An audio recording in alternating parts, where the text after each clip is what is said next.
ప్రభు నామానికి కలుగు.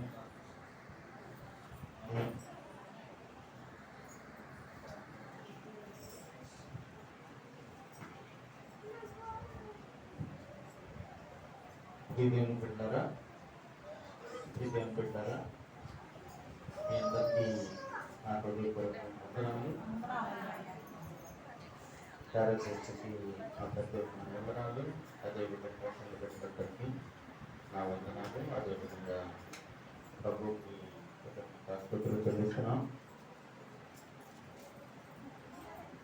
చాలా సంతోషం ఈ క్రిస్మస్ సమయంలో మీ మధ్య మళ్ళా రెండోసారి రావటం అనేది మీరు ప్రేమతో ఆహ్వానించడం. అయితే వాక్యంలో తనకు కూడా చిన్న చిన్న విషయాలు మందిరాన్ని బాగా డెకరేట్ చేశారు. దాన్ని ఎవరైతే కష్టపడ్డారో వారందరినీ ప్రభు సమృద్ధిగా దీవించరు కాక. అలానే నేను వస్తున్నప్పుడు నేను చేస్తూ మాట్లాడుకున్నాం, నా వైఫ్ మాట్లాడుకున్నాం. బస్సుదనామా ఉన్నప్పుడు నేను ఎప్పుడు రాదు, ఆయన రమ్మనేవాడు గారు, నేను ఎప్పుడు కాదు. కానీ యాక్చువల్ ఏంటంటే ఆయన తర్వాత నేను రావటం అనేది చాలా సంతోషం, ఆనందం. ఎందుకంటే అదొక బ్రదర్ ఒకసారి రండి అని చెప్పినప్పుడు ఏదో సమయం అనుకూలించి రాలేకపోయాం. కానీ మిషన్ కంటిన్యూ చేస్తున్నాం. అంటే ఆ ఉద్దేశాన్ని కంటిన్యూ చేయడానికి ప్రభు ఒక సమయాన్ని నిర్ణయించారు. హల్లెలూయా. దాన్ని బట్టి సంతోషించి ఆనందిస్తున్నాను. ప్రీతం బిడ్డలారా, ఇప్పటి వరకు పాటలు పాడారు. క్రిస్మస్ సమయం కాబట్టి అందరికీ ఈరోజు పండగ వాతావరణం ఉంటుంది. ఎక్కువ వాక్యం వినాలని అందరికి శ్రద్ధ ఉంటుందంటారా? చాలా సంతోషం. అందుకని ఈసారి ప్రభుని కూడా అడిగాం, ఏమనంటే ప్రభు పండుగ రోజు మరి ఎక్కువగా వాక్యం చూసి అట్లా కష్టం కదా, ఎంతో సిద్ధపడి ఉంటారు, వాళ్ళు కూడా సమయం ఇవ్వాలి అని. సరే కొద్ది మాటలే మనం చదువుకున్నాం. ఒక్కసారి కళ్ళు మూసుకుని ప్రార్థించి. ప్రేమ స్వరూపి జీవంగల విషయానికి స్తోత్రాలు. ఇదిగో తండ్రి, ఈ క్రిస్మస్ ఆరాధన దీవించి ఆశీర్వదించండి. పరిశుద్ధాలు కూడా మీరు మాకు తోడగిండి మీ సన్నిధి మాకు తోడుకుంచి మీ అధ్యక్షత వహించమని ప్రార్థిస్తున్నాం. నాయన, మీరు మాతో మాట్లాడితే మాకు దీవెన ఆశీర్వాదము, మాకు మేలు పడుతున్నాం కనుక మీ సన్నిధిని మేము కోరుకుంటున్నాం. మీ అధ్యక్షతలో ఈ క్రిస్మస్ ఆరాధన దీవించమని యేసయ్య పరిశుద్ధ నామమున వేడుకొని ప్రార్థన చేస్తున్నాం తండ్రి. ఆమేన్. వినపడుతుంది కదా అందరికీ? సరే, వెంటనే మనం ప్రారంభిస్తున్నాం. మీకా గ్రంథం 5వ అధ్యాయం మీకు అందరికీ పరిచయమైన వాక్యమే. మీకా గ్రంథం 5వ అధ్యాయం 2వ వచనం. బెత్లెహేము ఎఫ్రాతా యూదా వారి కుటుంబములలో నీవు స్వల్ప గ్రామమైనను నా కొరకు ఇజ్రాయేలీల నేలబోవాడు నీలో నుండి వచ్చును. పురాతన కాలం మొదలుకొని శాశ్వత కాలము ఆయన ప్రత్యక్షత మొదలుండెను. ఆమేన్. అట్లానే అందరూ చదివితే బాగుంటుంది అనుకుంటాం. మత్తయి సువార్త 2వ అధ్యాయము, మత్తయి సువార్త 2వ అధ్యాయము 5వ వచనం. అందరూ చదవాలి. అందుకు వారు యూదయ బెత్లెహేములోని ఏలయనగా యూదయ దేశపు బెత్లెహేమ, యూదా ప్రధానులలో ఎంత మాత్రము అల్పమైన దానవు కావు. ఇజ్రాయేలు నా ప్రజలను పరిపాలించు అధిపతి నీలో నుండి వచ్చును అని ప్రవక్త ద్వారా వాయబడి. ఆమేన్. ప్రియమైన బిడ్డలారా, నెమ్మదిగా అందరు టిఫిన్ చేసి వచ్చారు కదా.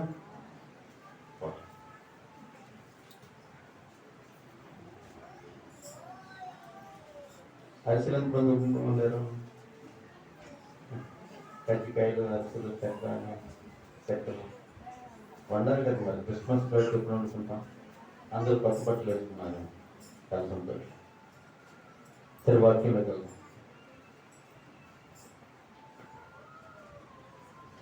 మీకా రాసిన ఈ గ్రంథంలో మనకి యేసు ప్రభు గురించి రాయబడింది.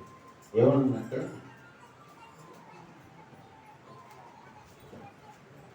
Birth of king in Bethlehem.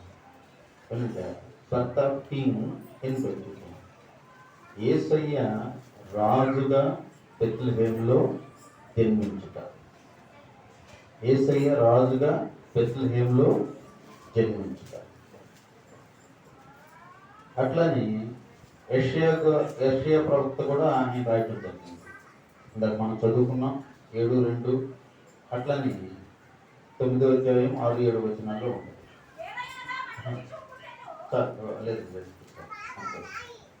మీకు గుర్తు ఉంటుంది. అయితే ప్రీతిని బిడ్డలారా, ఈయన ఎట్లా చూశారంటే, ఈయన కూడా మీకా ప్రవక్త కూడా యెషయా కాలం నాటి ప్రవక్త. వాళ్ళు ఒకే సమయంలో ఉన్న ప్రవక్త.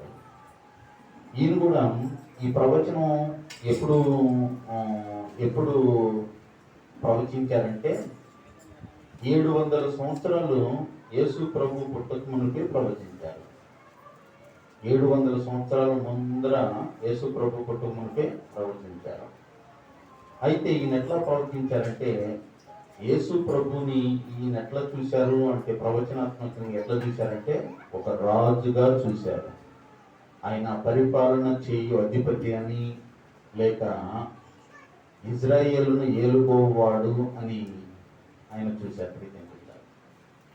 దీనిలో కొన్ని విషయాలు మనం జాగ్రత్తగా నేర్చుకున్నాం. ఈ యూదయ బెత్లెహేము అన్నది, యూదయ బెత్లెహేమ్ అని, బెత్లెహేము ఎఫ్రతా అని పిలవడం జరిగింది. ప్రీతిని బిడ్డలారా, ఈ బెత్లెహేముకి ఓ ప్రత్యేకత ఉన్నది. అది చిన్న గ్రామమే, స్వల్ప గ్రామమే అయినా దానిలో నుంచి ఒక ఆశ్చర్యద్భుత కార్యాలు జరుగుతున్నాయి కూడా. ప్రీతిని బిడ్డలారా, ఈ యొక్క బెత్లెహేమ్ గురించి కొద్దిగా చరిత్ర మనం తెలుసుకుంటే, కొన్ని విషయాలు మనం తెలుసుకుంటే, ఈ బెత్లెహేము ఇజ్రాయెల్ దేశంలో దక్షిణ భాగంలో ఉన్నది. ఏ భాగం ఉంది? దక్షిణ భాగం. ఇజ్రాయెల్ దేశం 4 భాగాలుగా విభజించబడింది. 1 యూదయ, 2 చెప్పండి, క్విజ్ టీమ్ ఉండాలి కదా ఇక్కడ. మీరు యూదయ 1, 2 సమరయ, 3 రైట్ చెప్పండి, గలిలయ, 4 కొద్ది కష్టం ఉంటుంది, ఇదూమయ. ఇజ్రాయెల్ దేశం 4 భాగాలుగా చేయబడింది, 4 భాగాలుగా విభజించబడింది. దేర్ ఆర్ 4 ప్రొవిన్సెస్, 4 భాగాలు. 1 యూదయ, 2 సమరయ, 3 గలిలయ, 4 ఇదూమయ. ఈ 4 భాగాల్లో యూదయ దక్షిణ భాగంలో ఉన్నది. దక్షిణ భాగంలో ఈ యొక్క బెత్లెహేము, ప్రీతిని బిడ్డలారా, యెరూషలేము నుండి 9 కిలోమీటర్ల దూరంలో దిగువ భాగంలో ఉంటుంది, లేకపోతే 5 మైళ్ళ దూరం ఉంటుంది. ఆ బెత్లెహేములో ప్రీతిని బిడ్డలారా, ఈరోజు చర్చ్ ఆఫ్ నేటివిటీ అని ఉంది. ఇప్పుడు ఆ బెత్లెహేము పాలస్తీనా దేశంలో ఉంది. ఎందుకంటే ఇజ్రాయెల్ దేశం, పాలస్తీనా దేశము. ఇప్పుడు బెత్లెహేము పాలస్తీనా దేశంలో ఉందన్నమాట ఇప్పటికీ కూడా. అక్కడ యేసు ప్రభు పుట్టిన స్థలంలో పెద్ద చర్చ్ ఉంది. ఎందుకంటే నేను వెళ్ళి చూశాను అనమాట. అక్కడికి వెళ్ళి చూసాము. ఎక్కడైతే యేసు ప్రభు పుట్టారో అక్కడ ఒక మంచి పెద్ద స్టార్ ఉంటుంది. లోపలికి వెళ్ళి చూడాలి. చాలా ఆశీర్వాదం. ప్రభు మీరు కూడా వెళ్ళినట్లు దయ చూపుదాకా. హల్లెలూయా. అలాగే వెళ్ళాలి, అందరూ వెళ్ళాలి. ఓకే. అయితే ప్రీతిని పెట్టారా, ఆ రీతిగా అది ఎక్కడ ఉంటుందంటే, దాదాపుగా ఆ సమయంలో ఒక 200 గృహాలు మాత్రమే ఉండేవి, 200 ఇళ్ళు మాత్రం ఉండేవి. ఇప్పుడు అది ప్రస్తుతం బెత్లెహేమ్ అంటే వెరీ బిగ్, చాలా ఆశ్చర్యించబడింది. ప్రభు పుట్టిన స్థలం. ప్రీతిని పెట్టారు. అదేవిధంగా ఈ బెత్లెహేము గురించి కొన్ని చిన్న చిన్న విషయాలు మనం తెలుసుకున్నాం. బెత్లెహేము ఎఫ్రాతా అనేది, బెత్లెహేము అంటే హౌస్ ఆఫ్ బ్రెడ్. ఏమంటే బెత్లెహేము అంటే అర్థం ఏంటి? హౌస్ ఆఫ్ బ్రెడ్, రొట్టెల గృహము లేదా రొట్టెల ఇల్లు, హౌస్ ఆఫ్ బ్రెడ్. ఇదే పెట్టారా అంటే సమృద్ధికి సాదృశ్యం. బెత్లెహేము దేనికి సాదృశ్యము? సమృద్ధికి సాదృశ్యం. అదేవిధంగా ఎఫ్రాతా అంటే అర్థం ఏంటి? ఎఫ్రాతా అంటే ఫ్రూట్ఫుల్నెస్, అంటే ఫలవంతమైన. హల్లెలూయా. ఫలవంతమైన అంటే అధిక సమృద్ధి. కానీ చప్పులు కొడతాం. బెత్లెహేమ్ అంటే రొట్టెల ఇల్లు లేకపోతే హౌస్ ఆఫ్ బ్రెడ్. ఎఫ్రాతా అంటే అర్థం ఏంటి? ఫలవంతమైన, సారవంతమైన, అధిక సమృద్ధి, అధిక ఆశీర్వాదం అన్నమాట. హల్లెలూయా. ఈ రెండింటిని ఒక సమయంలో బెత్లెహేము, ఒక సమయంలో ఎఫ్రాతా, ఒక సమయంలో బెత్లెహేము ఎఫ్రాతా అంటారు. అది ఒక ప్లేసే. అయితే ప్రీతిని బిడ్డలారా, సమృద్ధి మరియు ఫలవంతమైన జీవితం లేకపోతే ఆ ప్రాంతం. బెత్లెహేము ఎందుకు యేసు ప్రభు ఇక్కడ నుంచి రావడానికి కొన్ని కారణాలు ఉంటే దీని గురించి వివరం తెలుసుకుంటే మనకు విషయాలు తెలుస్తాయి అన్నమాట. ప్రీతిని పెట్టారా, ఈ బెత్లెహేము ఐడెంటిటీ ఎలా వచ్చిందంటే, ఈ బెత్లెహేము ఎట్లా వచ్చిందంటే చారిత్రక గుర్తింపు ఎట్లా వచ్చిందంటే, అక్కడ మొదటి నుంచి మనం చూసినట్లయితే అక్కడ వారు దావీదు అక్కడ ఉండటం అనేది ఒకటి. దావీదు బెత్లెహేమును వాడు. దావీదు తర్వాత అది యూదయ దేశంలో ఉన్న ఒక ప్రాంతం. అట్లా ఈ బెత్లెహేముకి ఒక ఐడెంటిటీ వచ్చింది. ఏదేం పెట్టారా? ఒక ఐడెంటిటీ వచ్చింది, అంటే ఒక గుర్తింపు వచ్చింది. గుర్తింపు రావడానికి మూల కారణం ఏంటంటే ఇది యూదయ ప్రాంతంలో ఉన్నది. తర్వాత ఇప్పుడు గుంటూరు జిల్లాలో కొల్లిపర అనేది ఉంది, అంతే కదా? గుంటూరు జిల్లా కదా. గుంటూరు జిల్లాలో ఒక కొల్లిపర ఉంది. గుంటూరు జిల్లాలో కొల్లిపర ఒక గుర్తింపు పొందిన ప్రాంతం. హల్లెలూయా. అట్లా నేను బెత్లెహేము గురించి చెప్తున్నాను. బెత్లెహేము ఆ రీతిగా ఆ యూదయ ప్రొవిన్స్ లో లేదా యూదయ భాగంలో ఈ బెత్లెహేము ఉంది. అయితే దావీదు తన కుటుంబము అక్కడ వాళ్ళు ఉన్నారు. సో ఆ విధంగా చెప్పుకుంటూ అదేవిధంగా ఈ బెత్లెహేములో కొన్ని విషయాలు జరిగినాయి. ఈ బెత్లెహేములో ఏం జరిగినాయి? మంచి నిద్ర వస్తుందా? రాత్రి అంతా కష్టపడి ఉంటారు, రాత్రి అంతా కష్టపడారు కదా, పనులు చేసి ఉంటారు, 12 దాకా 1 గంట దాకా. మళ్ళీ ఆయన కొద్దిగా శ్రద్ధ పెట్టి వాక్యం అంటే బెత్లెహేములో కొన్ని ఈవెంట్స్, అంటే కొన్ని ముఖ్యమైన విషయాలు జరిగినాయి. కొన్ని ముఖ్యమైన విషయాలు ఏం జరిగినాయి అంటే,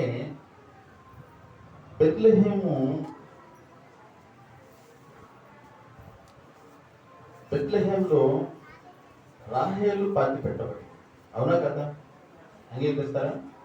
రాహేలు పాతి పెట్టబడి బెత్లెహేములో ఇది ఎక్కడ ఉంటుందంటే ఏం రాయదు, తీయదు. 39వ అధ్యాయంలో ఉంటుంది, ఆదికాండం 39. ఏనండి రెండోది ఏం జరిగిందంటే బెత్లెహేములో ప్రీతిని పెట్టారా, బెత్లెహేములో ఒక న్యాయాధిపతి పరిపాలించాడు బెత్లెహేము బట్టి. అది న్యాయాధిపతి గ్రంథం 12వ అధ్యాయం 8వ వచనం. ఇబ్సాను అనే న్యాయాధిపతి 7 సంవత్సరాలు పరిపాలన చేశాడు ఈ బెత్లెహేము. తర్వాత ఎలీమెలకు నయోమి ఊరు పేరేంటి? ఎలీమెలకు నయోమి యొక్క ఊరు పేరు బెత్లెహేమే. ఎలీమెలకు నయోమి భార్య భర్త, వాళ్ళు ఎక్కడికి వెళ్ళారు? మోయాబు దేశం వెళ్ళారు. అట్లా బెత్లెహేము ఈ యొక్క 3వ ఈవెంట్ ఉంది. తర్వాత రూతు బోయజు కూడా ఎక్కడ వారు? బెత్లెహేం వారే. తర్వాత ఈ బెత్లెహేంలో దావీదు అభిషేకించబడ్డాడు. ఈ బెత్లెహేంలో ఎవరు అభిషేకించబడ్డారు? దావీదు అభిషేకించబడ్డాడు. ఓకేనా? తర్వాత ఈ బెత్లెహేమును ఫిలిష్తీయులు కూడా పరిపాలించారు. బెత్లెహేమును ఎవరు పరిపాలించారు? ఫిలిష్తీయులు కూడా పరిపాలించారు. ప్రియమైన బిడ్డలారా, బెత్లెహేముకి ఇటువంటి విషయాలు బెత్లెహేములో జరిగింది. తర్వాత ఇదే బెత్లెహేములో రాజుల రాజు ప్రభువుల ప్రభుగా యేసయ్య జన్మించాడు. బెత్లెహేములోనే జన్మించాడు. యేసు ప్రభు యొక్క పుట్టిన స్థలము బెత్లెహేము. అయితే ప్రియమైన బిడ్డలారా, అందుకని దీన్ని ఇలా పాట కూడా చక్కగా పాడారు. ఇది టౌన్ ఆఫ్ డేవిడ్ అని కూడా ఉంటారు. దావీదు పురము, దావీదు పట్టణమందు నేడు రక్షకుడు మన కొరకు పుట్టి ఉన్నాడు. ఆయన ప్రభు అయిన క్రీస్తు. ప్రియమైన బిడ్డలారా, బెత్లెహేము గురించి 3 విషయాలు నేను మీకు చారిత్రకంగా కొన్ని విషయాలు తెలియజేశాను. తర్వాత 3 విషయాలు. ఏ విషయాలంటే ఎట్లా గుర్తింపు వచ్చింది, బెత్లెహేములో జరిగిన విషయాలు ఏమిటి, బెత్లెహేములో జరిగిన విషయాలు తెలియజేశాను. తర్వాత బెత్లెహేముకున్న సిగ్నిఫికెంట్, ఒక ముఖ్యమైనది ఏమిటంటే యేసయ్య అక్కడ రాజుగా జన్మిస్తాడు అనే విషయాన్ని ప్రియమైన బిడ్డలారా మనకి ప్రభు తెలియజేస్తున్నాడు. పరిశుద్ధాత్మ దేవుడు మనలను ఆత్మతో సంయుక్తపరచునుగాక. ఆమేన్. ఎందుకు ఈ విషయం మనం తెలుసుకుంటున్నాము అంటే చూడండి, యేసు ప్రభు ఒక శరీరాన్ని ధరించుకొని నీవలే నావలే మన మధ్యకి వచ్చాడు. యేసు ప్రభు శరీరాన్ని ధరించుకొని నీవలే నావలే మన మధ్యకి వచ్చాడు. అది మనం ప్రారంభమైంది అనుకుంటున్నాం. ప్రారంభమైంది క్రీస్తు శకము అక్కడి నుంచి ప్రారంభమైంది. ప్రియమైన బిడ్డలారా, ఇక్కడ యేసు ప్రభు యాజ్ మ్యాన్ అంటే ఒక నరావతారిగా, ఒక మనుష్య కుమారుడుగా ఈ లోకానికి వచ్చాడు. చూడండి ప్రియమైన బిడ్డ, మేము కూడా చాడుకోమంటే అడుగుతాం మీతో పాటు. పిల్లల్ని కంట్రోల్ చేయాలి, అయితే వాళ్ళకి వదిలేస్తే వాళ్ళని డిస్టర్బ్ చేయాలి. ప్రేమతో అంటారు పిల్లలు కదా, వాళ్ళని వదిలేసి. అయితే ప్రియమైన బిడ్డారా, జాగ్రత్తగా వాక్యం మీద మనసు ఉంచండి. పిల్లలు చేస్తుంటారు, ఇబ్బంది ఏంటి. యేసు ప్రభు నరావతారిగా లేక మనుష్య రూపిగా మన మధ్యకి వచ్చాడు. శరీరాన్ని ధరించుకున్నాడు. ఆయన వాక్యం శరీరాన్ని ధరించుకున్నది మన మధ్యకి వచ్చాడు. ప్రియమైన బిడ్డారా, యాజ్ మ్యాన్ అంటే మనుష్య కుమారుడుగా వచ్చాడు. నీ వల్ల నా వల్ల వచ్చాడు. ఎందుకో తెలుసా? యేసు ప్రభు తన పోలిక చొప్పున, త్రియేక దేవుడు ఆయన, వాళ్ళు ఏం చేశారు, వారు ముగ్గురు ఏకమైన దేవుడు, వారి తన పోలిక చొప్పున నిన్ను నన్ను సృష్టించారు, మనల్ని సృష్టించారు. కనుక యేసు ప్రభు మన రూపాన్ని ధరించుకొని ఈ లోకానికి వచ్చి నీ వల్ల నా వల్ల జీవించి ఆయన పాపం లేని వాడిగా జీవించాడు. ప్రియమైన బిడ్డలారా, అయితే ఆయన అధికారం కింద ఉండవలసిన మనము వేరొక యొక్క అధికారం యొక్క కిందలో ఉండాల్సి వచ్చిన పరిస్థితి వచ్చింది. చూడండి, యేసు ప్రభు మన రూపాన్ని ధరించుకోవడానికి ఒక కారణం ఉంది. ఎందుకంటే ఆయన సృష్టికర్త, ఆయన రూపంలోనే మనల్ని సృష్టించాడు. అంతేనా? కొంతమంది చెబుతున్నారు, కొంతమంది ఆయన మంచిగా ప్రభు నామానికి మహిమ కలుగుతారు. జాగ్రత్తగానండి. నేను గట్టిగా లేకపోతే పెద్దగా చెప్పకుండా ప్రశాంతంగా ఎందుకు చెబుతున్నానంటే మన హృదయాల్లోకి ప్రభు వాక్యం వెళ్ళాలని. లేకపోతే గట్టిగా చెప్పాను అనుకోండి, లేని కొన్ని సమస్య ఎట్ట కావాలంటే అట్లా. అయితే ప్రియమైన బిడ్డలారా, జాగ్రత్తగా. యేసు ప్రభు మన సృష్టికర్త, ఆయన మనల్ని సృష్టించాడు. కనుక ఆయనకు అధికారం ఉంది, ఏ విధంగానైనా రాగలం. ఆయన ఏ విధంగా వచ్చాడంటే మన రూపంలోనే వచ్చాడు. ప్రియమైన బిడ్డలారా, అయితే మనకు మనకు ఒక ముండ్లు సంబంధించిన వ్యక్తి ఒకడు ఉన్నాడు. ఏ వ్యక్తి? ముళ్ళుగా ఉంటాడు. ఎవరు? దుష్టుడైన సాతాను. అతనికి రూపం లేదు. అతని రూపం అంత శిలువలో యేసు ప్రభు గారు ఏం చేశారు? చిత్త కొట్టేశారు, దెబ్బలు కొట్టేశారు. వాడికి రూపం లేదు, వాడు త్రోయబడ్డాడు. ప్రీతి అని పెట్టారా? అతడు కూడా ఏం చేస్తారంటే నేను కూడా నీలాగా ఉంటా అంటాడు. ఏమంటాడు? సాతానుడు ఏమంటాడు? అచ్చం నా పోలిక నువ్వు కూడా అంటాడు. సృష్టించాడా? కాదు.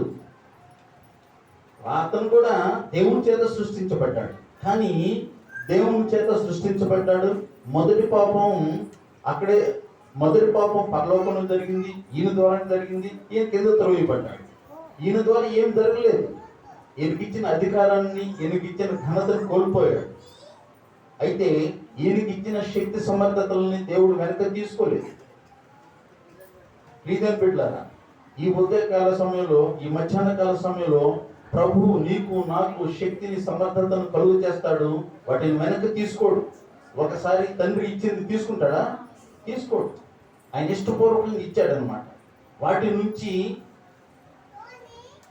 నుంచి తనకు రావాల్సిన మహిమ, ఘనత నీ ద్వారా, నా ద్వారా దేవుని యొద్దకు వెళ్ళాలని ఆయన ఆశపడతాడు. ఒక తండ్రిగా నువ్వు సంతోషించి, మనం సంతోషించి, ఆనందించి, అభివృద్ధి చెంది ఘనత వహించిన వారు ఉంటే తద్వారా తండ్రి ఎంతో సంతోషిస్తాడు, యేసయ్య ఎంతో సంతోషిస్తాడు. అయితే ఈ దుష్టుడైన సాతానుడు కూడా ఏమంటాడంటే నువ్వు నా పోలిక అంటాడు. మన చుట్టూ తిరుగుతూ ఉంటాడు. నువ్వు అచ్చం నా పోలికే అంటాడు. మనం ఆయన పోలిక కాదు, మనం యేసయ్య పోలిక. హల్లెలూయా. కాబట్టి ప్రియమైన బిడ్డలారా, ఇందాక చక్కటి పాటలు పాడారు, చక్కని వాక్యాలు చదివారు. యేసు ప్రభువు ఎక్కడ జన్మించాడంటే బెత్లెహేంలో జన్మించాడు.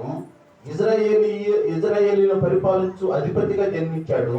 అయితే ఇజ్రాయేలీలు యేసు ప్రభువుని ఆయన ఎట్లా అంగీకరించలేకపోయారు. కారణం, యేసు ప్రభుని వాళ్ళు ఏమనుకున్నారంటే ఒక రాజుగా రాజగృహంలో జన్మిస్తాడు, రోమా సామ్రాజ్య పరిపాలన నుంచి విడుదల కలిగిస్తాడు.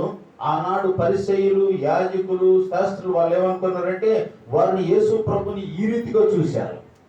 యేసు ప్రభుని ఈ విధమైన రాజుగా కోరుకున్నారు. కానీ యేసు ప్రభు ఆ రీతిగా రాలేదు.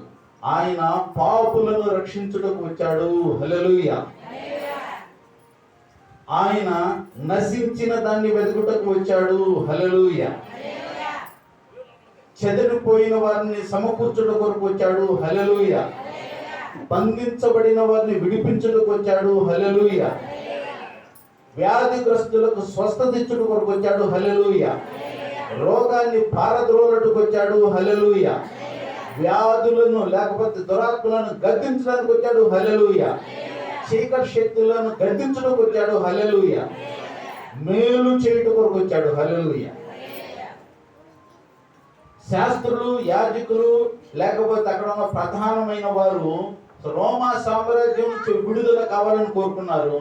కానీ ఈ సాతాను నుండి, పాపం మనలోకి ప్రవేశపెట్టిన సాతాను నుండి విడుదల కావాలని వారు గ్రహించలేకపోయారు. కనుక ఎవరైతే యేసు నామమందు విశ్వాసం ఉంచారో వారు దేవుని పిల్లలగుటకు అనుగ్రహము, అధికారం పొంది ఉన్నాము. హల్లెలూయా. వినండి, యోహాను సువార్త 1:12 ఉంటుంది. యోహాను సువార్త 1:12. ప్రియమైన బిడ్డలు చదవద్దు. ప్రియమైన బిడ్డలారా, కాబట్టి మనం దేవుని పిల్లలం అయ్యాము. ఈ రోజు మనం నేర్చుకోవాల్సింది, లేకపోతే ప్రతిసారి మనం నేర్చుకుంటుంది, ప్రతి క్రిస్టమస్కి లేదా అన్ని సమయాల్లో, ప్రతి ఆదివారం లేదా వాక్యం విన్నప్పుడల్లా మనం నేర్చుకుంటున్న విషయం ఏంటంటే యేసు ప్రభు బెత్లెహేంలో జన్మించాడు. మంచిది. అయితే ఆయన జన్మించవలసిన స్థలము నీ హృదయము, నా హృదయం. ఎక్కడ జన్మించాలి? నీ హృదయము, నా హృదయంలో జన్మించాలి. ఎట్లా? చూడండి, ఇక్కడ ఏమన్నాడంటే బర్త్ ప్లేస్ ఆఫ్ బెత్లెహేమ్, లేకపోతే birth of the king in Bethlehem. Birth of the king in Bethlehem అంటే చూడండి, బెత్లెహేములో రాజైన యేసయ్య జన్మించాడు. కనుక బెత్లెహేముకు ఒక ఘనత, బెత్లెహేముకి ఒక ప్రత్యేకమైన ఒక గుర్తింపు వచ్చింది యేసు ప్రభు జన్మించడం ద్వారా. కానీ చూడండి, ఆ బెత్లెహేము చాలా చిన్న గ్రామమే. ఆ బెత్లెహేము చాలా చిన్నది. అది వాస్తవంగా సిగ్నిఫికెన్స్, గుర్తింపు లేనిది. యెరూషలేములో జన్మించలేదు యేసు ప్రభు. యెరూషలేము రోమా సామ్రాజ్యానికి ముఖ్య పట్టణంగా ఉంది ప్రియదేవుని బిడ్డ. లేదా నజరేతులో జన్మించలేదు యేసు ప్రభు. నజరేతు ఆ యొక్క రోమీయులకు ప్రవాస స్థలంగా ఉంది, ఒక సైనిక స్థావరంగా ఉంది. కానీ ఏ సిగ్నిఫికెంట్ అంటే ఏ గొప్ప లేని బెత్లెహేములో జన్మించాడు. ఈ మధ్యాహ్న కాల సమయంలో నీలో నాలో ఏ గొప్పతనం ఉండకపోవచ్చు, ఏ యొక్క ఆధిక్యత ఉండకపోవచ్చు, పెద్ద చదువు ఉండకపోవచ్చు, లేకపోతే పెద్ద సమృద్ధి ఉండకపోవచ్చు, పేద స్థితి అయి ఉండొచ్చు, భేద స్థితి అయి ఉండొచ్చు, ఏ స్థితి అయి ఉండొచ్చు. కానీ ఈరోజు లేకపోతే ప్రతిరోజు ఈ మన హృదయంలో జన్మించడానికి ఆయన ఎక్కడ ఉన్నాడంటే మన హృదయం ఎదుటే ఉన్నాడు. హల్లెలూయా. ఎందుకంటే మన హృదయంలో స్థానం ఇస్తే ఏ విధంగా స్థానం ఇవ్వాలి? యేసయ్యను ఒక రాజుగా స్థానం ఇవ్వాలి. ఏ స్థానం ఇవ్వాలి? ఒక రాజుగా స్థానం ఇవ్వాలి. యేసయ్య మన హృదయంలోకి వస్తే ఏం చేశాడంటే, వచ్చిన నీలో నాలో ఇంకా రక్షణ పొందని బిడ్డలు ఎవరున్నారు? నేడే రక్షణ దినము, మిక్కిలి అనుకూలమైన సమయం. హల్లెలూయా. ఇంకా యేసు ప్రభుని అంగీకరించకుండా, ఇంకా యేసు ప్రభుని వాయిదా వేస్తూ, యేసు ప్రభుని సొంత రక్షకుడిగా అంగీకరించకుండా ఇంకెంతమంది ఉన్నారు? వారందరికీ పరిశుద్ధాత్మని ద్వారా మనకు అనుగ్రహించబడుతున్న మాట ఏంటంటే నేడే రక్షణ దినం. ఈరోజు మన హృదయంలో ఎప్పుడైతే యేసు ప్రభుని సొంత రక్షకుడిగా అంగీకరించామో మనకేం కలిగిందంటే పాపము నుండి విడుదల. హల్లెలూయా. పాపం నుండి విడుదల మనకు కలిగింది. పాపం నుండి విడుదల కలిగిన మనకు మారు మనస్సు అనుగ్రహించాలి. ప్రభు మారు మనస్సు అనుగ్రహించాలి. మారు మనస్సు పొందిన మనము ఆయన రక్షణలోకి నడిపించబడ్డాం. అందుకని ఇందాక చదువుకున్న వాక్యం 1:21 మత్తయి సువార్తలో ఆయన పేరు యేసు. యేసు అంటే రక్షకుడు. ఆయన ఏం చేస్తాడంటే తన ప్రజలను వారి పాపం నుండి విడిపిస్తాడు. ఆయన మనం చెల్లించవలసిన ఆ శిక్ష, పెనల్టీ ఆఫ్ సిన్ అంటే పాపం యొక్క ప్రాయశ్చిత్తము ఆయన యేసు ప్రభువే చెల్లించి ఆయన మనకు విమోచకుడు అయ్యాడు. హల్లెలూయా. మనకు విమోచకుడు అయ్యాడు. ప్రియదేవుని బిడ్డలారా, మనకు విమోచకుడు అయ్యాడు. ప్రియదేవుని బిడ్డలారా, అయితే మంచిది. రక్షణ యేసయ్య ద్వారా వచ్చింది. ఆయన జన్మ ద్వారా మనకు వచ్చింది. తర్వాత మనకు పాపం నుంచి విడుదల కలిగింది. రక్షణలోకి నడిపించబడ్డాం. మనకు విడుదల కలిగింది. అయితే ఇక్కడ నుంచి మనం నేర్చుకోవాల్సింది ఏమిటంటే ప్రియదేవుని బిడ్డలారా, ఆయన మన హృదయంలో యేసు ప్రభుని మన హృదయంలో మనం ఒక రాజుగా పెట్టుకున్నట్లయితే ఆయన ఏం చేస్తాడంటే, ఇప్పుడు మనం ఈరోజు సెలబ్రేట్ చేసుకుంటుంది, లేకపోతే ఈరోజు మనం పండుగ జరుపుకుంటున్నాము. యేసయ్య ఏంటంటే మనకు జన్మించాడని, ఆయన మన హృదయంలో లేకపోతే బెత్లెహేములో జన్మించాడని, ఒక యేసయ్యను మనం ఒక మనుష్య కుమారుడిగా, శరీరాన్ని ధరించుకున్న వ్యక్తిగా, ఒక బాలుడుగా ఇట్లా మనం చూస్తున్నాం. అయితే ఆయనకి క్రీస్తు అది ప్రారంభం అప్పటి నుంచి. అయితే ఒక దేవునిగా, ఒక రూలర్గా, ఒక అధిపతిగా ఎట్లా ఉండాలంటే ఆయన ఆది అంతము లేనివాడు. హల్లెలూయా. అయితే ఆయన ఎందుకు ఈ యొక్క మీకా ప్రవక్త ఏమన్నంటే ఇజ్రాయేలీలను ఏలబోవాడు వీళ్ళ నుండి వచ్చును. ఆయన ఏం చేస్తున్నాడంటే ది రూలర్ ఈస్ కమింగ్. మొదటిసారి ఆయన వచ్చినప్పుడు ఆయన ఏమొచ్చాడంటే నరావతారిగా వచ్చాడు. నరావతారిగా కన్యక గర్భాన ఆయన పుట్టాడు. నరావతారిగా జన్మించాడు. ప్రియదేవుని బిడ్డలారా, ఆయన మనందరికీ తెలుసు రీతిగా ఆయన ఉన్నాడు. అయితే ప్రియదేవుని బిడ్డలారా, ద సెకండ్ అడ్వెంట్ లేకపోతే రెండోసారి ఎట్లా వస్తున్నాడంటే is the ruler, is the god. ఆయన ఎట్లా వస్తున్నాడంటే ఒక ఏలబోవాడుగా వస్తున్నాడు. హల్లెలూయా. పరిపాలన చేయడానికి వస్తున్నాడు. హల్లెలూయా. తన రాజ్యమును ఇక్కడ స్థాపించడం కొరకు వస్తున్నాడు. హల్లెలూయా. దుష్టుని యొక్క సాతాను యొక్క రాజ్యాన్ని కొట్టివేస్తాడు. హల్లెలూయా. అయితే యేసు ప్రభుని సొంత రక్షగా అంగీకరించిన మనకేంటి బ్రదర్ అని మీరు అడగచ్చు. సరే, యేసు ప్రభుని మనం అంగీకరించాము. ఆయన పాపం నుండి మనకు విడుదల కలిగింది, రక్షణలోకి వచ్చాము. అయితే రక్షణలోకి వచ్చిన తర్వాత ప్రియమైన బిడ్డలారా, మనం విమోచించబడిన వారము, మంచిదే. అయితే వాట్ ఈస్ నెక్స్ట్? అయితే తర్వాత మనకి ఏమిటి?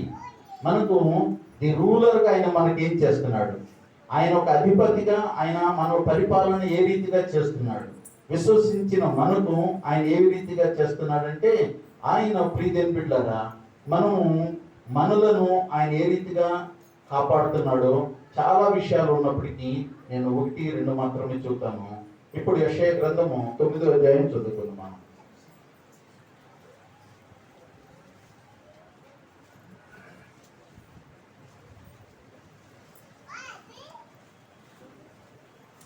యెషయా గ్రంథము 9వ అధ్యాయము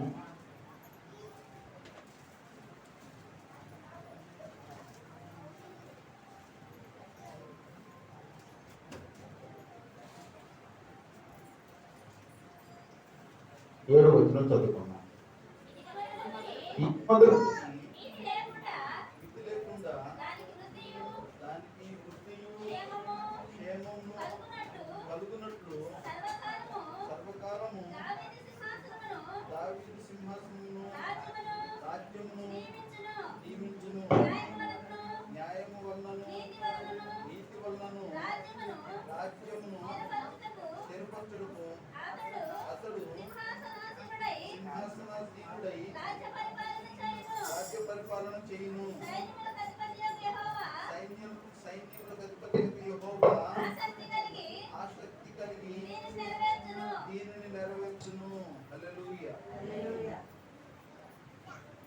చూడండి ప్రియమైన బిడ్డలారా, చూడండి, ఒక విషయం మనం నేర్చుకున్నాం ఈరోజు. ఎప్పుడైతే యేసు ప్రభు మన హృదయంలో, మన గృహంలో, మన మందిరంలో, మన కుటుంబాలలో యేసు ప్రభుకి ఎటువంటి స్థానం ఇవ్వాలంటే ఆయన నా రాజు, నన్ను పరిపాలిస్తున్నాడు. హల్లెలూయా. నన్ను పరిపాలించు నా దేవుడు, హీఈస్ మై కింగ్. యేసయ్య ఎవరు? హీఈస్ మై కింగ్, నా రాజు, మన రాజు. ప్రియమైన బిడ్డలారా, మన హృదయంలో, మన గృహంలో, మన కుటుంబంలో, మన సంఘంలో, మన సమాజంలో ఆయన పరిపాలన జరగాలి. ఆయన పరిపాలన జరిగితే ఏమంటుందంటే క్రమం ఉంటుంది. ఆయన పరిపాలన జరిగితే ఎట్లా ఉంటుందంటే నాగరికత ఉంటుంది. హల్లెలూయా. యేసయ్య ఉన్న చోట నాగరికత ఉంటుంది. యేసయ్య ఉన్న చోట ఏముందంటే సక్రమం ఉంటుంది, క్రమం ఉంటుంది. ఏముంటుంది? క్రమం ఉంటుంది. యేసయ్య ఉన్న చోట ఒక పద్ధతి ఉంటుంది. హల్లెలూయా. మనుషులో కానీ, సంఘంలో కానీ, కుటుంబంలో కానీ, జీవితంలో కానీ. యేసయ్య లేని చోట క్రమం ఉండదు. యేసయ్య లేని చోట అనాగరికత ఉంటుంది. యేసయ్య లేని చోట ఏముంటుంది? అనాగరికత, క్రమం లేని మాటలు, క్రమం లేని జీవితం. యేసయ్య లేని చోట ఎట్లా ఉంటుందంటే చిందరవందరగా ఉంటుంది. ఎట్లా ఉంటుంది? చిందరవందరగా ఉంటుంది.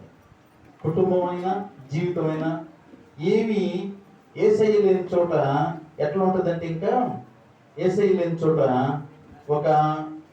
ఒక విధి విధానం అనేది ఉండదు. ప్రియమైన బిడ్డలారా, ఈ మధ్యాహ్న కాల సమయంలో యేసయ్య లేని జీవితము, యేసయ్య ఉన్న జీవితానికి మార్పు ఉంటుంది. మార్పు ఉంటుందా, ఉండదా? ఒకప్పుడు మనం క్రమం లేని వారమే, ఒకప్పుడు నాగరికత లేని వారమే, ఒకప్పుడు మనము అభివృద్ధి లేని వారం, ఒకప్పుడు మనము చదువు కూడా సరిగా లేని వారం. అయితే ప్రియమైన బిడ్డలారా, ఎప్పుడైతే యేసు ప్రభు మనలోకి వస్తాడో వాటన్నిటిని ఏం చేస్తారంటే సరి చేస్తాడు. ఏలుబడి పరిపాలన అంటే అర్థం ఏంటంటే, పరిపాలన అంటే అన్ని విషయాలలో ఆత్మీయంగా, ఆర్థికంగా, శారీరకంగా, మానసికంగా అన్ని విషయాలలో క్రమంగా ఉండటమే హల్లెలూయా. మరోసారి చెప్పుకుందామా? ఆత్మీయంగా, ఆర్థికంగా, మానసికంగా, శారీరకంగా. ప్రియమైన బిడ్డలారా, మన శరీరం ఎట్లా ఉందంటే ప్రాణాత్మ దేహాలు, అంతేనా? మన శరీరము 3 విధాలుగా కలిసి ఉంటుంది: ప్రాణము, ఆత్మ, దేహం. ఈ మూడింటిని సంయుక్తపరిచేది ఆత్మీయ జీవితం. హల్లెలూయా. మంచిగా నిద్రపోతున్నాడు. సరే, అయినప్పుడు పక్కన వాళ్ళతో కదిలిస్తా ఉంటే కదిలిస్తే ఒక బాధ, కదిలించకపోతే ఒక బాధ, ఏదైతే సరే. ప్రేమతో వెళ్తున్నా. ప్రియమైన బిడ్డలారా, ఈ యొక్క దైవ పరిపాలన, యేసయ్య పరిపాలన నీ హృదయంలో, నా హృదయంలో. ఎప్పుడైతే యేసయ్య నీ హృదయంలో, నా హృదయంలో ఒక రాజుగా జన్మిస్తాడో, అంటే మన హృదయము ఆయన పరిపాలించు స్థలమై ఉండాలి. ఎందుకంటే ఈ హృదయము మోసకరమైనది, అది ఘోరమైన వ్యాధి కలది. దాన్ని గ్రహించగలిగింది ఒక యేసు ప్రభు మాత్రమే, అంతే కదా? కాబట్టి మనల్ని ఒక క్రమంగా ఉంచుతుంది ఈ పరిపాలన, దైవ పరిపాలన లేకపోతే యేసయ్య పరిపాలన. ఆయన మనకు రాజుగా ఉండవలసిన అవసరం మనకుంది. ప్రియమైన బిడ్డలారా, ఒకవేళ రాజుగా ఆయన లేకపోతే పిల్లలు పేరెంట్ కూడా వచ్చి ఉంటాడు లోపల, అంతే కదా? ముండ్లుగా ఉంటుంది ఆడ మొహం. ఎట్లుంటది? ఎందుకనంటే రాజుగా న్యాయాధిపతుల గ్రంథాలు మీరు చదువుకుంటే రాజుగా ఎవరిని కోరుకున్నారు? అట్లా ఉన్నారు. ద్రాక్ష చెట్టు దగ్గరికి వెళ్ళి మీరు రాజుగా ఉండమంటే ఉందా? ద్రాక్ష చెట్టు లేదు కదా, డైరెక్ట్ ఆన్సర్ చెప్పేసింది సిస్టమ్. ఏం జరిగింది? ద్రాక్ష చెట్టు దగ్గరికి వెళ్ళి అడిగితే కాదన్నాడు. ఒలివ చెట్లకు వెళ్తే ఒలివ చెట్టు కాదన్నాడు. తర్వాత ప్రియమైన బిడ్డలారా, అంజూరు చెట్టు దగ్గరికి వెళ్తే కాదన్నారు. కానీ ఎవరు అవునన్నారు? ముండ్ల చెట్టు అవునన్నాడు. ముండ్ల చెట్టు అవునన్నాడు. ఆ ముండ్ల చెట్టు రాజుగా ఉండి ఏం చేశాడు? అందరిని తగలబెట్టాడు. కాబట్టి ఎప్పుడైతే యేసు ప్రభు మన హృదయంలో లేదో, మన కుటుంబంలో లేదో, మన జీవితంలో లేదో, మన మందిరంలో లేదో, ఎవరుంటారు? ఉండకూడని వ్యక్తి ఉంటాడు. అతను ఏం చేస్తాడంటే మనల్ని ఏం చేస్తాడంటే అతను తన ఆలోచన ప్రకారం నడిపించి మనల్ని మనుషుల నుండి దూరం చేయటం, సంఘం నుండి దూరం చేయటం, సమాజం నుంచి దూరం చేయటం, దేవుని నుంచి దూరం చేయటం, తర్వాత తీసుకెళ్ళి మనల్ని ఏం చేస్తాడంటే ఏమీ లేని వాళ్ళకి చేసి అట్లా విడిచిపెట్టేస్తాడు. అప్పుడు మన శిక్షకు గురవుతాం, దేవుని నుంచి దూరం చేస్తామే అతను ముఖ్య ఉద్దేశం. ప్రియమైన బిడ్డలారా, ఈ మధ్యాహ్న కాల సమయంలో మన హృదయాన్ని పరిపాలించవలసింది యేసు ప్రభువు. అందుకని అక్కడ ఈరోజు ఈ వర్తమానం మనకేంటంటే బెత్లెహేము ఎఫ్రతా, అది స్వల్ప గ్రామమే, మనం అయోగ్యులమే, దుమ్ము ధూళి వారమే, నిష్ప్రయోజకమే, ఏ యోగ్యత మనకు లేదు, ఏ మంచి లేని వారు, శక్తిహీనులు, బలహీనులను, ఎన్నిక లేని వారు మనం. అయిన ఏం చేస్తానంటే యేసు ప్రభు నిన్ను నన్ను కోరుకున్నాడు. యేసు ప్రభు నామానికి మహిమ కలుగును గాక. చప్పట్లు కొట్టి ప్రభువును మహిమపడతాం. అయోగ్యులమైన మనలను ఆయన ఏం చేశారంటే మనం కోరుకొని ఆయన ప్రీతిని పెట్టారా, ఆయన మన హృదయంలోకి రావాలని ఇష్టపడుతున్నాడు. ఎవరి హృదయంలోకి రావాలని? మన హృదయంలోకి రావాలని ఇష్టపడుతున్నాడు. మన హృదయంలో ఏ విధంగా రావాలని కోరుకుంటున్నాడంటే ఆయన ఆయన అందుకనే birth of Jesus, otherwise birth of king in Bethlehem. ఆయన రాజుగా బెత్లెహేమ్లో జన్మించాడు. ఈరోజు ఒక్కసారి మనం తిరిగి పునరేకీకరణ లేకపోతే పునరుద్ధరణ, రిస్టోర్ మనం చేసుకుంటున్నాం. ఏమంటే రక్షించబడిన మనము ప్రభువా ఈరోజు ఒక తీర్మానం, ఒక నెమ్మది, ఒక తీర్మానం, ఒక స్థిరమైన నిర్ణయం చేసుకోవాలి. ఎట్లా? నన్ను నువ్వు పరిపాలన చెయ్యి. ఎట్లా? నన్ను నువ్వు పరిపాలన చెయ్యి. నీ యొక్క దైవ పరిపాలన నా హృదయంలో జరగాలి, నా కుటుంబంలో జరగాలి, నా జీవితంలో జరగాలి. ఆ యొక్క గొప్ప మార్పు మనం చూడాలి. అందుకని యెషయా గ్రంథం మనం చదువుకున్న 9వ అధ్యాయము 7వ వచనం ఏం కలిగిందంటే దేవుని యొక్క పరిపాలన, యేసు ప్రభు యొక్క పరిపాలన, ఆయన రూలింగ్ కిందకు మనం వచ్చామంటే ఏమవుతుందంటే క్షేమము, అభివృద్ధి కలుగుతుంది. హల్లెలూయా. నీతి, సమాధానం కలుగుతుంది. హల్లెలూయా. ఈ లోతుకి వెళ్ళట్లేదు. క్షేమము, అభివృద్ధి యేసయ్యలోనే. ప్రభు నామానికి మహిమ కలుగుగాక. క్షేమము, అభివృద్ధి. క్షేమము, అభివృద్ధి ఎక్కడ కలుగుతుందంటే యేసు ప్రభు ఎవరి జీవితంలో రాజుగా ఉన్నాడు, ఎవరి జీవితంలో పరిపాలన కలిగి ఉన్నాడు, ఎవరి హృదయంలో యేసయ్య, ఎవరి హృదయము, మన హృదయం యేసయ్యతో నింపబడినప్పుడు మనము పరిపాలించబడుతున్నది యేసు ప్రభుతో. కనుక మనలో ఏముంటుందంటే క్షేమము, అభివృద్ధి. ఏం కలుగుతుందండి? అదే కదా మనం చదువుకుంటూ ప్రభుత్వం ప్రీతం బిడ్డారా ఏముంటంటే ఇది మొదలుకొని మితి లేకుండా దానికి వృద్ధియు క్షేమమును కలుగుతుంది. వృద్ధియు క్షేమమును కలుగుతుంది. ఈరోజు ఒక తీర్మానం, ఈరోజు ఒక నిర్ణయం. ఈ క్రిస్టమస్ సమయంలో ప్రీతి బిడ్డారా ఇప్పుడు వరకు మనము ఏ ఆలోచిస్తున్నామో, లేకపోతే అర్థం చేసుకోలేదు, లేకపోతే యేసు ప్రభుని మనం సొంత రక్షకుగా అంగీకరించినప్పటికీ, పాపాలు క్షమించబడినప్పటికీ, మనం చాలా సంవత్సరాల నుంచి విశ్వాసగా జీవిస్తున్నప్పటికీ కూడా ఇంకా మనము పూర్తి పరిపాలనలోకి వెళ్ళలేదేమో. ఆయన యేసయ్య యొక్క పూర్తి పరిపాలనలోకి మన హృదయాన్ని ఇంకా అప్పగించలేదేమో. కాబట్టి ప్రియదేవుని బిడ్డారా మన మన హృదయంలో యేసయ్యకి ఎట్లా ఉండాలంటే ఆ రోజు బెత్లెహేము ఎట్లా యేసయ్యను ఆహ్వానించిందో, లేకపోతే బెత్లెహేముని యేసయ్య ఎట్లా కోరుకున్నాడు అక్కడ జన్మించాలని, నీ హృదయం నా హృదయంలో కూడా జన్మించాలి. ఎట్లా అంటే రూలర్, ఆయన ఒక ఏలబోవాడు, ఆయన ఏలిక, మనం ఆయన చేత ఏలబడాలి. హల్లెలూయా. ఆయన చేత మనం నడిపించబడదుము గాక. ఆయన మనకు మార్గదర్శకుడవును గాక. ఆయన మనకు తోడయుండి నడిపించి విడిపించును గాక. ఆయన మనకు వృద్ధి చేయును గాక. ఆయన మనకు క్షేమము అనుగ్రహించును గాక. మన ఆయుష్, ఆశీర్వాదము ఆయన వశమై ఉన్నవి. హల్లెలూయా. చివరిగా ఒక కథ చెప్పేసి, చిన్న స్టోరీ చెప్పేసి ముగించేస్తాను ప్రీతం బిడ్డలారా. అయితే చూడండి, ఒకరోజు ముగించుకుందామా? అయితే ఒకరోజు ఒక చిన్న అడవిలో ఒక పాస్టర్ గారు నడిచెళ్తూ ఉన్నారంట. ఒక పాస్టర్ గారు, మీ పాస్టర్ గారు అంటే ఆయన నడిచెళ్తున్నారంట. నడిచెళ్తున్నప్పుడు అక్కడ అంటే ఆ దారిలో వెళ్తున్నప్పుడు, అవతల ప్రాంతానికి వెళ్తున్నప్పుడు ఆయన నడిచెళ్తూ ఉంటే అక్కడ ఏం చేశారంటే ఒక చీమల పుట్ట కనపడింది. ఏముంది అక్కడ? మన దగ్గర కూడా ఉంటే చీమ పుట్టం ఎప్పుడు చూసారు? చీమలు ఎట్లా ఉంటాయో చూసారు లేదా? కాలు పెట్టి పంపిస్తాంట మామూలుగా చెప్పేస్తాం అందరూ, అంతే కదా. అయితే ఒక చీమల పుట్ట కనపడింది. అయితే ఆ చీమల పుట్ట ఏమైందంటే, ఇప్పుడు చీమలకు మనం ఎట్లా కనపడతాము?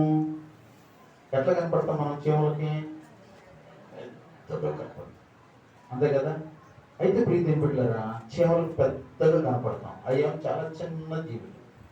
అయితే అవి ఈ దైవజనుడి అర్థం చూసి ఆ చీమల పుట్ట మీద అవన్నీ పాకుతూ ఉండి చూసి ఒక్కసారి భయపడిపోయి ఏమైందంటే, ఇక ఈ కాళ్ళు, దైవజనుడి కాళ్ళు చూస్తే వాటికి ఎంతో పెద్దవి కదా, అంతే కదా, ఎంతో పెద్దవి. మంచి నిద్ర వస్తున్నామా?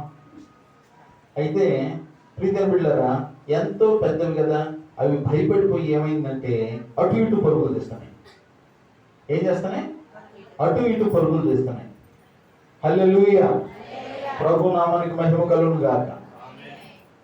అటు ఇటు పరుగులు తీస్తున్నాయి. పరుగులు తీస్తున్నప్పుడు ఈయన ఏమన్నారంటే, ఈయన చూసి చాలా వాటి మీద జాలిపడి వాటికి క్షమాపణ చెప్పాడు. ఏమని క్షమాపణ చెప్పాడంటే, చీమలారా, చిన్న జీవులారా, నేనైతే మీకు హాని కలుగు చేయడానికి మాత్రం రాలేదు. నేను మీకు హాని కలుగు చేయడానికి రాలేదు. నా దారి నేను వెళ్తున్నాను. కాబట్టి మీరు అటు ఇటు పారిపోవాల్సిన అవసరమే లేదు. నేనే జాగ్రత్తగా వెళ్తాను, మీకు హాని చేయకుండా అని ఆయన ఏమన్నాడంటే, తన హృదయంలో ఏమంటున్నాడంటే, నాకు కానీ దేవుని వాటితో అనుకోకుండానే ఆయన నోటి నుంచి ఒక మాట వచ్చింది. ఏమనంటే, నేను నా ప్రేమను, నా అనురాగాన్ని మీకు చూపించాలని నాకు ఆశగా ఉంది, కానీ నేను మనిషిని కనుక నేను మీకులాగా మారలేను, నాకు ఆ శక్తి లేదు, నాకు ఆ శక్తి లేదు. నాకే కానీ శక్తి ఉంటే, నాకే కానీ ఆ శక్తి ఉంటే, ఆ పవర్ ఉంటే మీకులాగా మారి నా ప్రేమను, నా అనురాగాన్ని తెలియజేస్తాను అని ఆ దైవజనుడు ఆ చీమలతో చెప్పాడు. ప్రీతి బిడ్డలారా, అయితే అయితే ఈ దీని నుంచి మనం ఏం నేర్చుకుంటున్నామంటే, దేవాది దేవుడు సృష్టికర్త, సర్వమును సృష్టించినవాడు, మనల్ని కూడా సృష్టించిన యేసు ప్రభు ఆయన ఏం చేశాడంటే, నిన్ను నన్ను ప్రేమించాడు కనుక, నిన్ను నన్ను ఆయన ఎంతో ప్రేమించాడు కనుక నీ రూపంలోకి నా రూపంలోకి వచ్చి ఆయన ఆయన దేవత్వము నీకు నాకు చూపించి, వీటన్నిటికంటే ముఖ్యంగా నిన్ను నన్ను ప్రేమించి మనకు విడుదలను ప్రసాదించాడు. హల్లెలూయా. చదువుకుందాం. మొదటి యోహాను పత్రిక 1వ అధ్యాయం. యోహాను పత్రిక 4వ అధ్యాయం 1వ వచనం.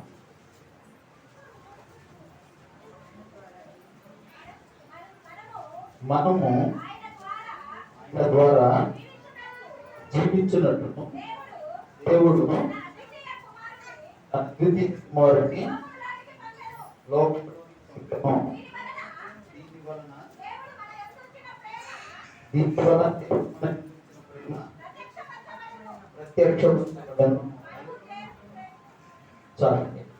చూడండి, మనము ఆయన ద్వారా జీవించినట్లు దేవుడు తన అద్వితీయ కుమారుని లోకంలోనికి పంపాను. దీనివల్ల దేవుడు మనందించిన ప్రేమ ప్రత్యక్షపరచబడెను. ఈరోజు బెత్లెహేములో జన్మించిన యేసు ప్రభు గురించి మనం మాట్లాడుకున్నాం. 700 సంవత్సరాల క్రితమే, క్రీస్తు పుట్టుక మునిపే ఈ మీకా ప్రవక్త ప్రవచించారు. ప్రియదేవుని బిడ్డలారా, అయితే ఈ యొక్క బెత్లెహేములో యేసయ్య ఏ రీతిగా జన్మించాడంటే ఒక రాజుగా జన్మించాడు. అయితే ఈ మధ్యాహ్న కాల సమయంలో ఈ రాజు నీ హృదయంలో నా హృదయంలో కూడా జన్మించాడు. ఆనాడు బెత్లెహేము ఎలాంటిది? బెత్లెహేమ్ అంటే మనం తెలుసుకున్నాం, అది హౌస్ ఆఫ్ బ్రెడ్, అంటే రొట్టెల ఇల్లు, అంటే సమృద్ధి కలిగినది. నీ హృదయం నా హృదయం కూడా సమృద్ధి కలిగినదిగా చేయడం కోసం ఆయన ఈ లోకానికి వచ్చాడు. ప్రియదేవుని బిడ్డలారా, రెండవదిగా మనలను ఫలవంతమైన వారిగా చేయుటకు ఆయన నీ హృదయంలో నా హృదయంలో ఉండుటకు ఇష్టపడ్డారు. తర్వాత మనకు క్షేమము అభివృద్ధి కలుగు చేయటకు ఆయన రాజయ్యి మనకు పరిపాలన చేస్తున్నాడు. ఈ విధంగా ప్రియదేవుని బిడ్డలారా, యేసు తండ్రి తన ప్రేమను ఏ రీతిగా వెల్లడిపరిచాడంటే, ఆయన కుమారుణ్ణి, తన అద్వితీయ కుమారుణ్ణి ఈ లోకానికి నీ కొరకు నా కొరకు పంపించాడు. ఇంకొక ఆశీర్వాదం ఏమిటంటే, ఆయన రెండోసారి వచ్చినప్పుడు మనం ఆయనకు ఒక రాజ్యంగా మారుతాము. హల్లెలూయా. ప్రభు ఈ మాటలు తన వేదికలో దీవించును గాక. ఆమేన్.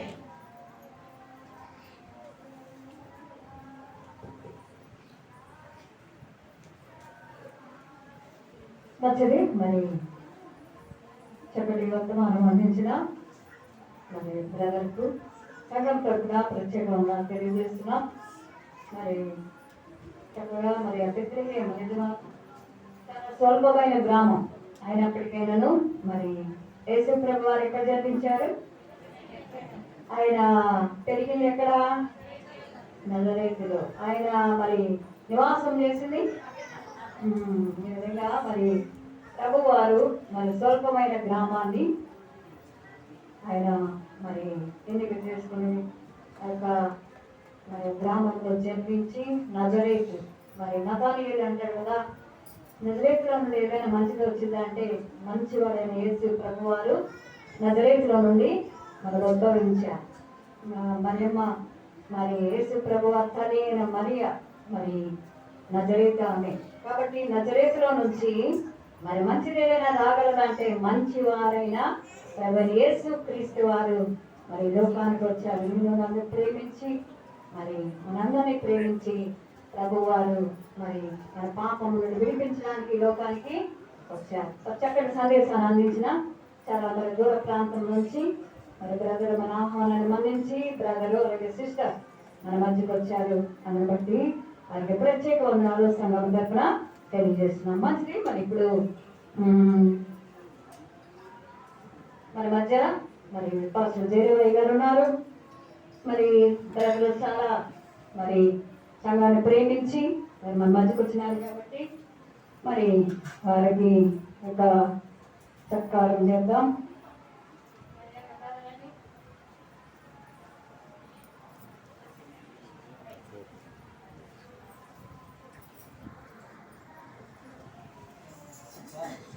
మరి మన మధ్య ఉన్న పాస్టర్ జయరామయ్య గారు బ్రదర్ పీటర్ బ్రదర్ గారికి మరి నూతన వస్త్రాలను అందజేస్తారు.